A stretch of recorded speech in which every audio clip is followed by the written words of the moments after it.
can't wait to go see so many flowers. I recently got a yearly pass to the coastal Maine botanical gardens. It's one of the most beautiful places here in Maine. And I essentially gave this to myself as a gift to make my own artist residencies that I can just go to and spend the day, make art and get inspiration, do some plein air work, and share the current pages of my plein air sketchbook. Just have a grand old time. And I've been trying to find time to go, but I've been absolutely clobbered with work for my solo show. I'm in a really good spot with it for real time. I have like a week and a half left to finish everything. I'm currently making 18 paintings at the same time. I mean, I have quite a bit left to do, but I'm gonna be bringing with me watercolor pencils, pencil sharpener. A 4B and a 2B are really all I need.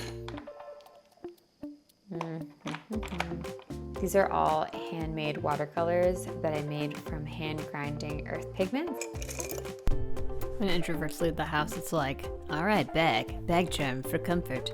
Oh, a bag for this stuff. Oh, food for the entire day. Latte, tons of water, and a recently made hat. Oh my God, I'm so proud of this hat, and I love it. Yay, I can't wait to go see so many flowers.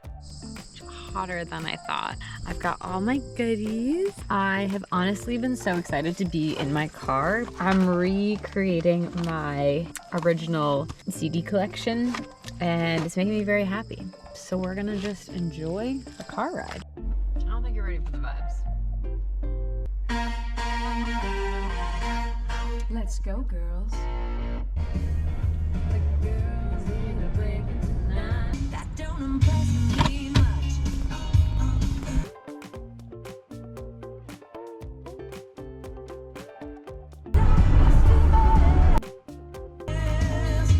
Okay, so you got a car. I forgot that every song on this album is a banger. I'm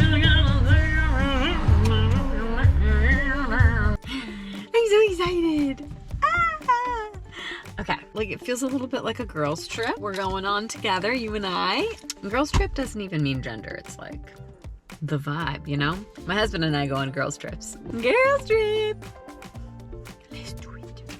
Welcome to the coastal Maine gardens. It houses hundreds and hundreds of types of flora and fauna, and it's just an amazing place. There's sculptures, there's artwork. It's a grand old time. Of all the times I've been, I've never been able to get into the butterfly garden. So I was so excited. I waited and went along the path along the side of it, and we'll go in there later, but I did learn some more about the bees. A book I love that I've read several times is Second Nature, A Gardener's Education by Michael Pollan. And it discusses how the garden is really this beautiful place to understand the interconnectedness between humanity and nature. It's kind of that line, that border between the wild, the cultivated, honoring nature's cycles, and then our involvement with it. I could not help but think this is clearly site-specific and so beautifully curated. I pay so much attention as a painter to the way that they've composed the flowers and the colors that spring up with what is surrounding them. So I noticed a lot of violet and pink and yellow combinations, which are, of course, are very, very harmonious. There were so many vignettes and places that I kept finding that truly felt like their own spaces, their own little destinations. I spent a long time just exploring, following the bees. I have never used a map when being there. I just wander and see what I am drawn to. When I went here previously, I was obsessed with this little rock wall, and to see bees in bloom was so special. The bees were freaking pumped. My husband likes to say this is a bee Valhalla. The entire day I was actually listening to The Artist and the Feast in my headphones, and when I saw this painting, it got me really excited. Everyone creates their own rules, their own regulations and constraints within their practice. And one of mine is that I never make a still life. I always paint what I happen upon in its authentic state, and then I embellish from the reality of what I'm looking at. But that got me excited to maybe make a little still life, food, and a feast of some kind. I've always seen what I do as portraits of nature. I don't make landscape paintings. I don't paint interiors. I paint a portrait of something specific. I like getting really intimate and detailed into a singular flower, a singular stone, and its surroundings, and create this like little environment. So rather than creating this like big field or some expansive view, I'm often really drawn to like a single leaf, a single flower. And so this little flower that was on its way out was actually what drew me the most.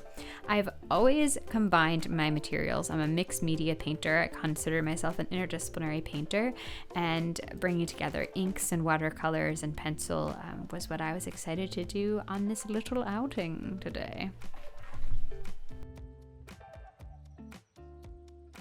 I do spend most of my studio days here making work about my direct environment in the same environment every day, and travel broadens the mind. I'm someone that does struggle with travel because of health reasons, and so doing like a month-long artist residency just really isn't in the cards for me right now. So trying to accommodate for myself and find something that is really special and is really inspiring. I decided to pair this trip with my watercolor book that I just recently got from a thrift store. It's from 1991.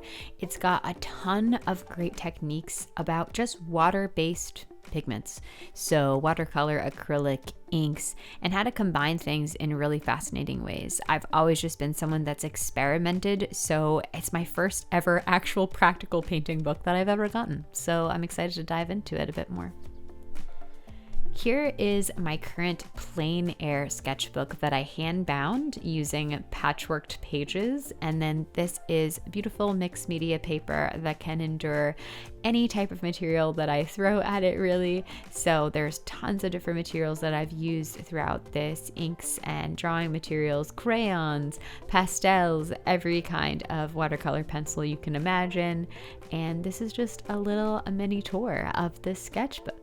There are a couple of these available on my shop right now, along with other bag charms and other goodies. So you can check that out if you'd like to see my summer shop update.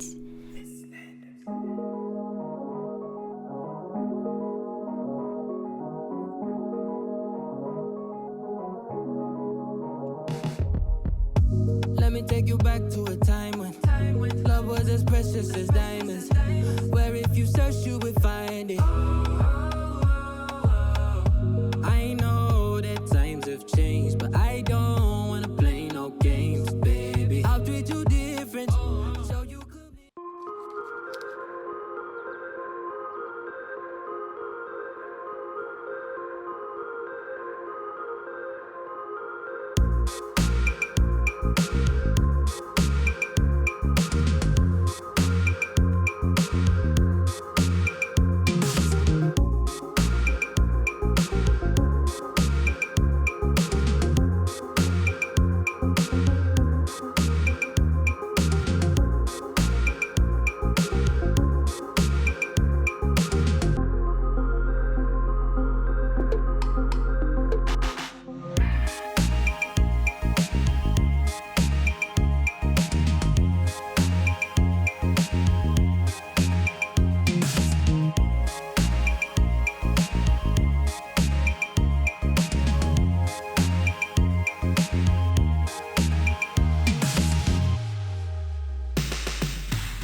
There's one big turtle statue.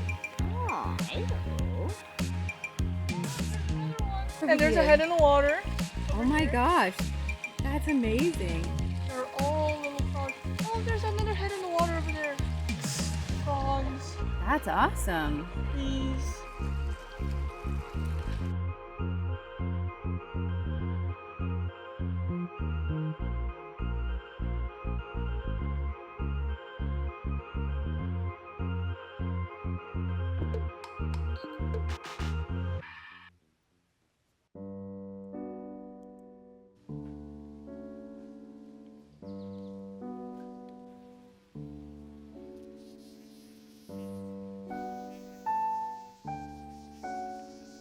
When I tell you that I just wandered for hours in this place, I had the most magical, restful, but stimulating day. I can't really tell you how much I needed it. It was so recharging to just go at my own pace, to look at beautiful pieces of nature and just get inspired.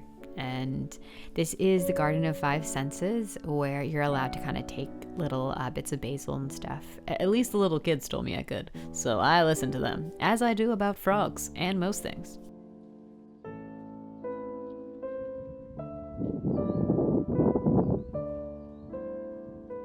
I finally made it into the butterfly garden. I was so fascinated by all the research that they had in there.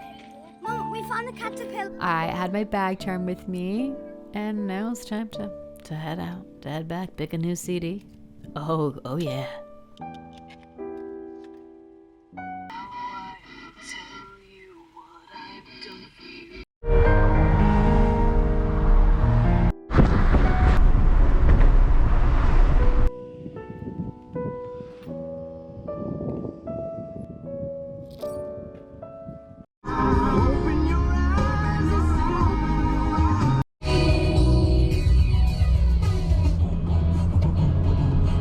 Whew, that was an absolute blast. I am so excited to work on this. I'm gonna work on this for the rest of the evening. I'm trying to make some leaves, some leaf clusters.